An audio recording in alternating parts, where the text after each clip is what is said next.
आपको बताते चलें कि इस वक्त ये कसूर एन 132 की सूरत हाल है, जिसमें PMLN के मलिक रशीद इस वक्त 2877 वोट लेकर आगे दिखाई दे रहे हैं, जबकि मोहम्मद हुसैन सुन्नी इत्तेहाद काउंसिल के जो रुकन हैं वो 1126 वोट लेने में कामयाब हुए हैं। और इस वक्त PMLN का पलड़ा भारी नजर आ रहा है, जबकि मलिक रशीद जो हैं वो 2877 वोट लेने में कामयाब हुए हैं। कसूर से हमारे नुमाइंदे आसिफ जावेद से मजीद तफसीलात जानेंगे। आसिफ, बताइएगा।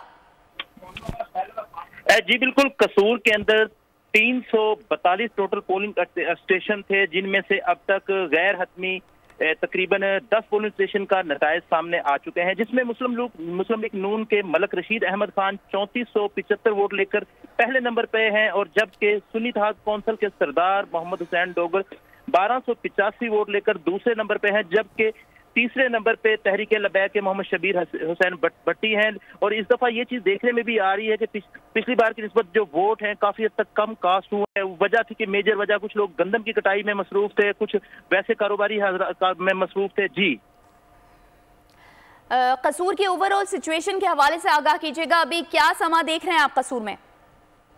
जी बिल्कुल, कसूर की जो इस टाइम मौजूदा कंडीशन ये है कि जो नतायज है वो आमने सामने आना शुरू हो चुके हैं, और जबकि कसूर के अंदर जो अगर बात की जाए तो लड़ाई झगड़े के वाकयात बहुत कम हैं, क्योंकि बहुत पुरअमन तरीके से पोलिंग स्टेशन के अंदर वोट डाले गए, और तमाम जो अमला था, जिसमें खसूसन पुलिस का अमला, रेंजर का अमला और आर्मी का अमला, उन्होंने बहुत ज्यादा कोऑपरेट किया। लोग पुरमुतमिन नजर आते थे, लेकिन लोग गंदम की कटाई की वजह से बहुत कम वोट कास्ट कर सके।